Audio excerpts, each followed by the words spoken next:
Mais il a été leader de 12 personnes. Seulement 12. Parce que ce sont ces 12-là que Dieu lui a donné. Il est venu pour sauver le monde. Dieu ne lui a pas donné le monde, mais Dieu lui a donné 12 personnes au milieu du monde pour sauver le monde.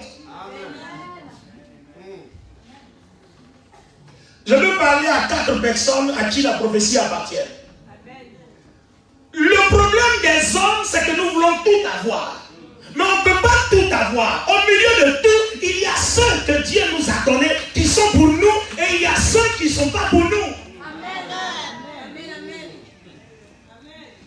Je veux être pasteur de 10 000 églises, pasteur de 20 000 églises. Et pour cela, beaucoup sont obligés de rentrer dans des voies bizarres parce qu'on veut des milliers de personnes dans l'église. Mais je sais une chose dans la Bible, Dieu a donné des personnes. Et je ne courrai pas après ceux que Dieu n'a pas donné. Ceux que Dieu t'a donné, tu n'auras pas besoin de courir. Ils viendront s'attacher à toi parce qu'ils sont pour toi. Écoutez, regardez le Seigneur. Il arrive pour sauver le monde. Si je veux faire un petit calcul, aujourd'hui on est à plus de 5 milliards. Mais à l'époque, ils étaient combien? Alors, comment pour sauver le monde, on donne 12 personnes? 12 personnes. À votre avis, est-ce que 12 personnes peuvent sauver la France? Non. Mais pourquoi Dieu donne 12 personnes? Et regardez bien, le Seigneur arrive, il va choisir Matthieu. Avant d'aller choisir Matthieu, il a dépassé François. Il a dépassé Daniel.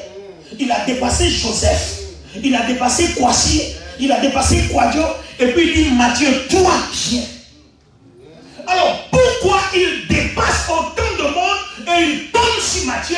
Parce que c'est Matthieu que Dieu lui a donné. Si Dieu lui a donné Matthieu, Matthieu aura sa vision. Si Dieu lui a donné Matthieu, Matthieu le comprendra. Si Dieu lui a donné Matthieu, Matthieu le supportera. Non François, non Kwasi, non Kwadjo, non Joseph, mais Matthieu.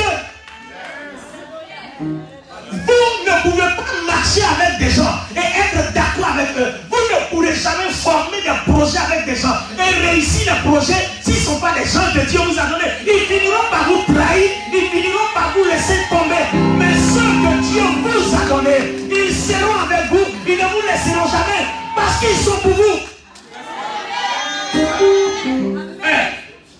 Mesdames et messieurs, le même Jésus qui a choisi les 12, je reviens sur eux tout à l'heure, mais le Saint-Esprit m'envoie quelque part. Le même Jésus porte sa croix, il s'en va à Golgotha. Il a la croix sur son dos. Arrivé à un certain moment donné, il ne peut plus, il s'écroule. Et il y a un homme, on ne sait pas où il apparaît. D'où vient-il?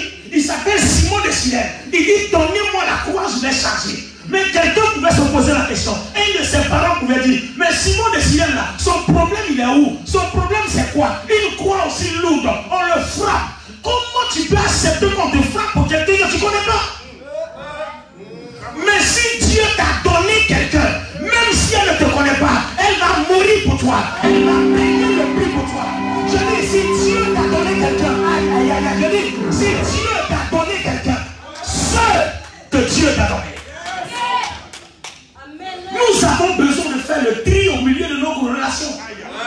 On a besoin de faire le tri au milieu de nos relations. Aujourd'hui, tu pleures parce que X t'a trahi. Tu pleures parce que A t'a trompé. Tu pleures parce que A t'a laissé tomber. Si au départ, tu avais écouté la voix de Dieu, il t'aurait dit, je ne t'ai pas donné X, je ne t'ai pas donné A. Tu aurais marché avec ce que Dieu t'a donné.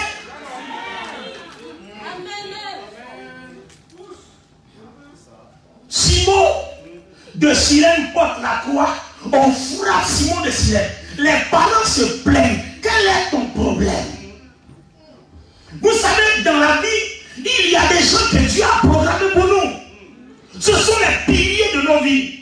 Si Dieu a choisi 12 personnes, c'est que 12 personnes ne sont pas 12 hommes, mais 12 piliers sans lesquels le monde ne peut pas avancer. Quand vous bâtissez une maison, il y a 4 piliers. Mais il y a un pilier central. Il y a par exemple cet immeuble-là. Il y a un poteau central. Cassez tous les poteaux. Mais il y a un poteau central. Si vous le brisez, l'immeuble tombe. Mais à tous les poteaux que vous allez briser, l'immeuble sera là. Même les tsunamis viendra, l'immeuble sera là. Mais touchez au pilier, la poutre centrale, le bâtiment s'écroule. Donc le Seigneur, pour sauver le monde, il n'a pas besoin du monde, mais il a besoin des piliers. Des gens qui peuvent être des piliers. Des gens qui peuvent soutenir le fardeau. Des gens qui peuvent tenir la barque. Même il pleut, il neige, mais ces gens-là tiennent bon. On t'insulte, ils sont avec toi. On te rejette, ils sont avec toi. On te calomnie, ils sont avec toi. On t'injurie, ils sont avec toi. Parce que ce sont les piliers de ta vie. Et le Seigneur Jésus en avait 12.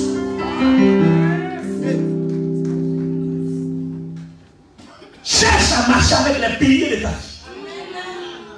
Cherche à marcher avec les piliers de ta vie.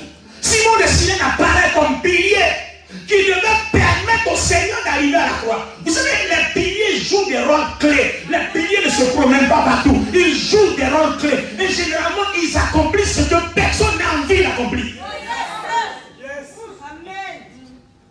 Généralement, les piliers, ils sont là. Ils sont en train d'accomplir des tâches que tout le monde suit. Attendez, analysons un peu. Simon de Cyrène, quel est son problème? Alors il prend la croix. Il arrive à Golgotha. On va prendre Jésus, on va le crucifier. Les amis, on finit de crucifier le Seigneur. Il est écrit que le sabbat doit commencer et le corps ne peut pas rester là. On doit descendre le corps. Alors un homme qui s'appelle Joseph d'Arimathée, lui aussi il apparaît. Il n'est pas parent de Jésus. Il n'est pas frère de Jésus. Il n'est rien. Il apparaît un homme riche. Or la Bible dit que le tombeau du Seigneur devait être au milieu des tombeaux des riches. Attends, analysons. Le monsieur, on dit, il est brigand. C'est pour ça qu'on le crucifie. Donc toi, Joseph d'Arimathée, tu n'as pas peur d'affronter la colère d'Hérode et du gouverneur Ponce Pilate. Tu t'en vas te présenter, donnez-moi le corps. Or, le bandit, au risque que lui-même soit traité de complice de bandit. Donc voilà quelqu'un qui met sa vie à prix. Ça c'est sa vie. Deuxièmement, si son tombeau doit être au milieu du tombeau des riches, ça veut dire que Joseph d'Arimathée doit payer cher. Alors, il gagne quoi en sortant son argent pour payer cher? Il gagne quoi en mettant sa réputation en jeu? Joseph d'Arimathée gagne quoi? Il est un pilier programmé pour la vie de Jésus-Christ. Programmé pour que ce que Dieu a dit s'accomplisse. Je suis en train de prophétiser sur la vie de 10 personnes. Et si la prophétie est pour toi, tu recevras. Il y a des gens que Dieu a programmés pour ta vie. Quand tu sortiras d'ici, tu les rencontreras. Ils joueront un rôle important. Et je déclare que cela soit ainsi au nom de Jésus de Nazareth. Je dis, il y a des gens que Dieu a programmés pour ta vie. Hé, attends. Je reviens sur les 12. Réveille. Au milieu des 12, on dit on choisit les piliers. Ceux qui ont un rôle important à jouer. Mais il a choisi Judas l'Iscariote. Et Judas l'Iscariote, c'est le fils de la perdition. C'est l'homme qui allait le trahir.